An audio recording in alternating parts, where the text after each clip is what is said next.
Si estás siendo actualmente investigado por un delito, o ya fuiste acusado por el Ministerio Público, o tienes la calidad de víctima o querellante en un proceso penal, te invito a que prestes atención a la siguiente información. Mi nombre es Alberto Barrera, soy abogado litigante, especialista en juicios orales y en alegatos de corte,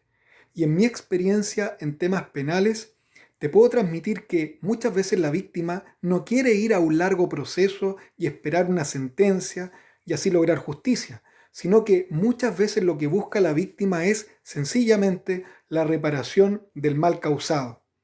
Por su parte, el imputado siempre querrá conseguir o conservar su libertad personal, evitando que se decreten en su contra medidas cautelares personales o ir a un juicio oral en donde pueda arriesgar una eventual sentencia condenatoria penal.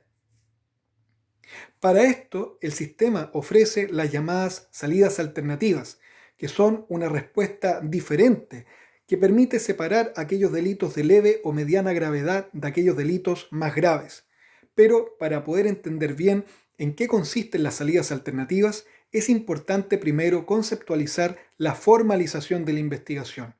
La formalización de la investigación es la simple comunicación que efectúa el fiscal al imputado en presencia del juez de garantía de que está desarrollando actualmente una investigación en su contra por uno o más delitos. Llegado el día de la audiencia de formalización de la investigación, el fiscal debe tomar una importante decisión. Tiene dos opciones: o sigue con el curso normal de la investigación hasta su cierre, o le propone al juez de garantía terminar el proceso a través de una salida alternativa. Estas salidas alternativas constituyen una excepción al principio de legalidad procesal, en virtud del cual los fiscales del Ministerio Público deben promover y proseguir la persecución penal pública cuando tomen conocimiento de hechos que revisten caracteres de delito. Otras excepciones al principio de legalidad procesal son el archivo provisional de los antecedentes y el principio de oportunidad. En cuanto a la oportunidad procesal para arribar a una salida alternativa, estos son la audiencia de formalización de la investigación, cualquier audiencia posterior a la formalización de la investigación y antes de que se declare el cierre de la investigación, y si ya se ha declarado el cierre de la investigación, la última oportunidad procesal para poder arribar a una salida alternativa será la audiencia de preparación del juicio oral. Ahora bien, dos son las salidas alternativas: la suspensión condicional del procedimiento y los acuerdos reparatorios. La suspensión condicional del procedimiento es una salida alternativa al proceso penal en virtud del cual éste se suspende provisionalmente por el hecho de que el juez de garantía le impone al imputado una o más condiciones que éste deberá cumplir dentro de un determinado plazo, al término del cual, si las cumple eficientemente, se sobresee la causa en su contra. Pero si el imputado no cumple con una o más de estas condiciones o es objeto de una nueva formalización de la investigación por hechos distintos, se revoca la suspensión condicional del procedimiento y el procedimiento sigue en su contra en forma normal. Por su parte, los acuerdos reparatorios son un acuerdo entre el imputado y la víctima, aprobado por el juez de garantía, que tiene por objeto resarcir el mal causado, y con esto se sobresee la causa en contra del imputado. ¿Cuáles son los requisitos de procedencia de ambos, tanto de la suspensión condicional del procedimiento como de los acuerdos reparatorios? En cuanto a la suspensión condicional del procedimiento, vemos que el fiscal, con el acuerdo del imputado, podrá solicitar al juez de garantía la suspensión condicional del procedimiento. Por su parte, el juez de garantía podrá requerir del fiscal los antecedentes que estime necesarios para resolver. El artículo 237 del Código Procesal Penal señala cuáles son los requisitos para que se pueda decretar la suspensión condicional del procedimiento. En primer lugar, si la pena que pudiere imponerse al imputado en el evento de dictarse sentencia condenatoria no excediere los 3 años de privación de libertad. En segundo lugar, si el imputado no hubiere sido condenado anteriormente por crimen o simple delito. Y por último, si el imputado no tuviere vigente actualmente otra suspensión condicional del procedimiento por otros hechos distintos a los que son materia del actual proceso.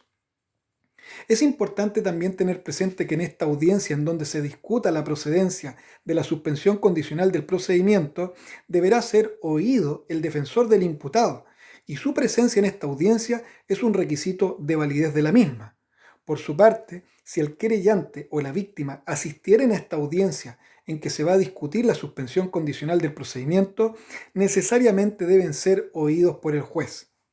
Es importante también tener presente que, tratándose de los delitos más graves que contempla nuestra legislación, como el homicidio, el secuestro, el robo con violencia o intimidación en las personas o con fuerza en las cosas, la sustracción de menores, el aborto, la prostitución o promoción de la prostitución de menores o facilitación de la prostitución de menores, como asimismo el abuso sexual, la violación, ciertos delitos y cuasi delitos relacionados con la ley de control de armas, y por último, la conducción en estado de ebriedad causando la muerte de la víctima o lesiones graves gravísimas, el fiscal deberá someter su decisión de solicitar la suspensión condicional del procedimiento al fiscal regional. Ahora bien, al decretar la suspensión condicional del procedimiento, el juez de garantía impondrá al imputado una o más condiciones que éste deberá cumplir dentro de un determinado plazo, el que en ningún caso puede ser inferior a 1 año ni superior a 3 años. Durante el periodo de suspensión condicional del procedimiento no se reanudará el curso de prescripción de la acción penal y por otra parte se suspende el plazo establecido en el artículo 247 del Código Procesal Penal, es decir, se suspende el plazo para declarar el cierre de la investigación. Otra cuestión que se debe tener presente es que la resolución que se pronuncie respecto a la suspensión condicional del procedimiento será apelable por todos los intervinientes en el proceso penal, vale decir por el imputado, por la víctima, por el querellante, por el Ministerio Público. Y otra cuestión relevante también es que la suspensión condicional del procedimiento no afectará en modo alguno el ejercicio de las acciones civiles que pudieran corresponder. En cuanto a las condiciones por cumplir, el artículo 238 del Código Procesal Penal establece qué condiciones podrá imponer el juez de garantía al imputado, pudiendo imponer una o más de las siguientes condiciones. En primer lugar, que el imputado resida o no resida en un lugar determinado, que el imputado se abstenga de visitar determinados lugares o personas, que el imputado asista a un tratamiento médico, psicológico o de otra naturaleza,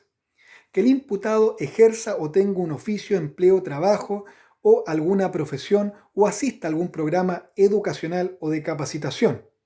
que el imputado pague una determinada suma de dinero o garantice debidamente su pago a la víctima a título de indemnización de perjuicios. Se puede establecer el pago en cuotas o dentro de un determinado plazo, el que en ningún caso podrá exceder el periodo de suspensión condicional del procedimiento.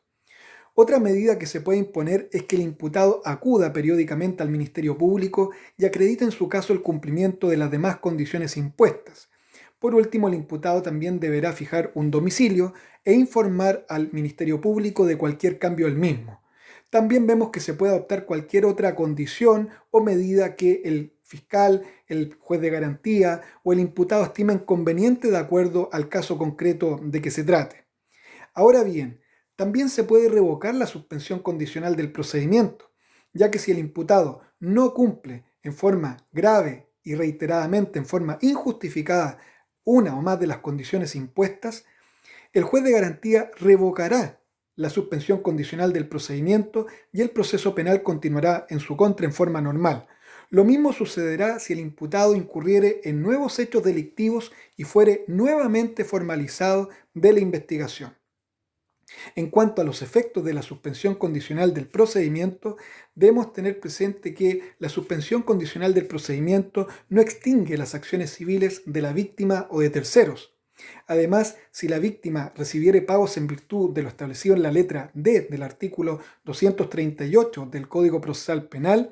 estos pagos se imputarán a la eventual indemnización que debiere recibir.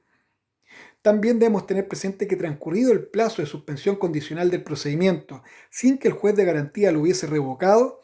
el juez de garantía de oficio o a petición de parte decretará el sobreseimiento de la causa.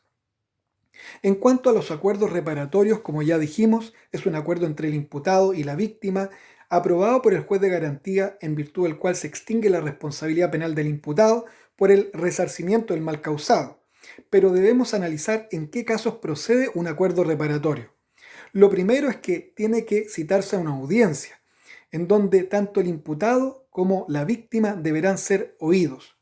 Y el juez debe verificar que el consentimiento de ambos se preste en forma libre y con pleno conocimiento de sus derechos. Pero, ¿a qué tipo de delitos aplican los acuerdos reparatorios? Los acuerdos reparatorios solamente podrán celebrarse respecto de aquellos delitos que sean culposos, delitos de carácter patrimonial o que se refieran a lesiones menos graves. Pero aún así, aun cuando se refieran a esta clase de delitos, que son de leve o de mediana gravedad, también debemos tener presente que el juez de garantía deberá verificar que no existe un interés público prevalente. Y existirá un interés público prevalente cuando el imputado hubiera incurrido reiteradamente en la misma clase de delitos, en cuyo caso el juez de garantía evidentemente no aprobará el acuerdo reparatorio. En cuanto a los efectos penales del acuerdo reparatorio, una vez que el imputado cumple con el acuerdo reparatorio o garantiza debidamente su cumplimiento, el juez de garantía de oficio o a petición de parte va a terminar con el proceso penal, es decir, va a sobreseer la causa. En cuanto a los efectos civiles, vemos que el acuerdo reparatorio no puede ser dejado sin efecto por ninguna acción civil. Y en cuanto a su cumplimiento, en virtud de la facultad de imperio de los tribunales, que tienen la facultad de hacer ejecutar los juzgados, el acuerdo reparatorio se cumplirá ante el juez de garantía que aprobó el acuerdo reparatorio. Por último, debemos tener presente que existirá un registro de salidas alternativas, registro que llevará el Ministerio Público y que tiene por objeto verificar que efectivamente se cumplan con las condiciones para poder arribar a una salida alternativa.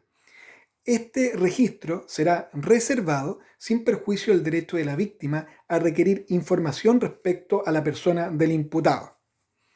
Con este video, como siempre, no pretendo concluir ni agotar el tema, sino que brindarte las herramientas y elementos necesarios para que puedas resolver tu problema de carácter legal. Si te gustó, te invito a comentar, a compartir, que estén muy bien y nos vemos en un próximo video.